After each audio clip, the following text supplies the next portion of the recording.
সুপ্রিয় শিক্ষার্থী, আসসালামু আলাইকুম। আরিফস একাডেমির পক্ষ থেকে তোমাদেরকে জানাই শুভেচ্ছা। আশা করি তোমরা ভালো আছো এবং সুস্থ আছো।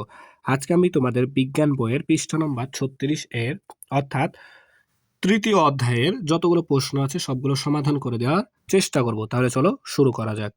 তাহলে 1 নাম্বারটা দিয়ে শুরু করি। তো দেখো 1 নম্বরে ছিল শূন্যস্থান পূরণ করো। ঠিক আছে? এখানে আমি কিন্তু প্রশ্ন উত্তর দুইটাই তুলে রেখেছি। ঠিক আছে? তো দেখো ক নাম্বার, দুর্ঘটনা মুক্ত থাকতে ড্যাশ জরুরি। তাহলে দুর্ঘটনা মুক্ত থাকতে সতর্কতা জরুরি। এরপর দেখো ড্যাশ না জানলে পানিতে নামবো না। তাহলে সাঁতার না জানলে পানিতে নামবো না। ড্যাশ নিয়ে খেলা বিপজ্জনক, আগুন নিয়ে খেলা বিপজ্জনক। এরপর ঘ নম্বর দেখো, দুর্ঘটনা কবলিত ব্যক্তিকে ড্যাশ রাখতে হবে। তাহলে দুর্ঘটনা কবলিত ব্যক্তিকে শান্ত রাখতে হবে। তারপরে দেখো প্রাথমিক চিকিৎসায় ড্যাশ সম্ভাবনা কমায়। তাহলে প্রাথমিক চিকিৎসায় মৃত্যুর সম্ভাবনা কমায়, তাই না? 2 নাম্বার, সঠিক উত্তরে টিক চিহ্ন দিই। ঠিক আছে? তো 1 নাম্বার দেখো, কোনটি দুর্ঘটনাজনিত ক্ষতি নয়? তাহলে খ, বদহজম। তাহলে দুর্ঘটনাজনিত ক্ষতি নয়, বদহজম। এরপর 2 নাম্বার, কোন ক্ষেত্রে বিশেষজ্ঞ চিকিৎসকের পরামর্শ নেওয়া প্রয়োজন? তাহলে ঘ, বুকে ব্যথার সাথে ঘাম হওয়া। ঠিক আছে? 3 নাম্বার, ফানুস নিয়ে অসাবধানে খেললে কোন ধরনের দুর্ঘটনা ঘটার সম্ভাবনা থাকে? তাহলে ক, আগুনজনিত। তাহলে ফানুস নিয়ে অসাবধানতার সাথে খেললে আগুনজনিত দুর্ঘটনা ঘটার সম্ভাবনা থাকে। 3 নাম্বার, সংক্ষিপ্ত উত্তর প্রশ্ন। ঠিক আছে? সংক্ষিপ্ত প্রশ্নের উত্তর। এরপর দেখো ক নাম্বার, তাহলে কয়েকটি দুর্ঘটনার নাম লিখি। তো কয়েকটি দুর্ঘটনার নাম হলো সড়ক দুর্ঘটনা, অগ্নিকাণ্ড, বিদ্যুৎ সৃষ্ট, পানিতে ডুবে যাওয়া ইত্যাদি। ঠিক আছে?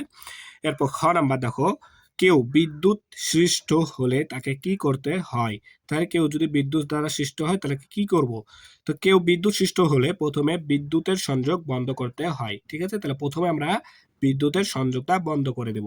এরপর দেখো, শুকনো কাঠ বা লাঠি দিয়ে ব্যক্তিকে আলাদা করতে হয় এবং দ্রুত চিকিৎসকের কাছে নিতে হয়। ঠিক আছে?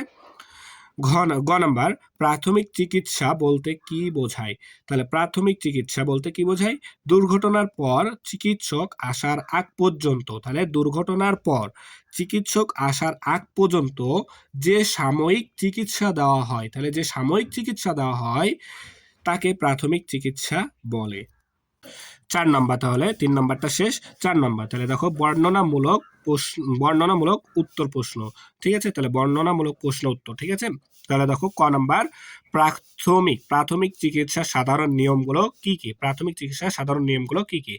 তো উত্তর, প্রাথমিক চিকিৎসার সাধারণ নিয়মগুলো হলো আহত ব্যক্তিকে শান্ত রাখা, আহত ব্যক্তিকে সাহস দেওয়া, নিরাপদ স্থানে নেওয়া, রক্তপাত হলে তা বন্ধের ব্যবস্থা করা, ক্ষত স্থান পরিষ্কার রাখা বা করা। আর 6 নাম্বার হচ্ছে অপ্রয়োজনীয় নড়াচড়া না করা এবং দ্রুত চিকিৎসার ব্যবস্থা করা। ঠিক আছে? যত সম্ভব দ্রুত চিকিৎসার ব্যবস্থা করতে হবে। ঠিক আছে? নাম্বার, পানিতে ডোবা ব্যক্তিকে কিভাবে প্রাথমিক চিকিৎসা দিতে হয়? তাহলে পানিতে ডোবা ব্যক্তিকে কিভাবে প্রাথমিক চিকিৎসা দেব? তো দেখো উত্তর, পানিতে ডোবা ব্যক্তিকে যেভাবে প্রাথমিক চিকিৎসা দিতে হয় তা হলো 1 নম্বর, দ্রুত পানি থেকে তুলে শ্বাস প্রশ্বাস পরীক্ষা করতে হবে। ঠিক আছে? এরপর 2 নম্বর, শরীর গরম রাখার ব্যবস্থা করতে হবে। 3 নম্বর, পেটে পানি থাকলে তা আলতোভাবে চাপে পানি বের করার চেষ্টা করতে হবে। 4 নাম্বার, প্রয়োজনে কৃত্রিম শ্বাস দিতে হয়। ঠিক আছে? কৃত্রিম শ্বাস দিতে হয় এবং দ্রুত হাসপাতালে নিতে হয়। ঠিক আছে? আরো একবার বলছি, শোনো। দ্রুত তাহলে পানি থেকে তুলে তার শ্বাস প্রশ্বাস পরীক্ষা করব। 2 নম্বর, শরীর গরম করার ব্যবস্থা করব, রাখার ব্যবস্থা করতে হবে। পেটে পানি থাকলে তা আলতোভাবে চেপে পানিটা বের করার চেষ্টা করব। আর প্রয়োজনে কৃত্রিম শ্বাস দিতে হয় এবং যত সম্ভব দ্রুত হাসপাতালে নিয়ে যাব। ঠিক আছে? দুর্ঘটনা মুক্ত থাকতে কি কি সতর্কতা অবলম্বন করতে হয়? তাহলে গ নাম্বার, দুর্ঘটনা মুক্ত থাকতে, হ্যাঁ, কি কি সতর্কতা অবলম্বন করতে হবে? তো দুর্ঘটনা মুক্ত থাকতে যেভাবে সতর্কতা অবলম্বন করতে হয় তা হলো 1 নম্বর, নিয়ম মেনে চলা। ঠিক আছে? 2 নাম্বার, আগুন ও বিদ্যুৎ থেকে সাবধান থাকা। আগুন ও বিদ্যুৎ থেকে কি? সাবধান থাকা। সাঁতার না জানলে পানিতে না নামা। তাহলে সাঁতার যদি না জানি আমরা তাহলে পানিতে নামবো না, তাই না? 4 নাম্বার, ধারালো বস্তু সাবধানে ব্যবহার করতে হবে।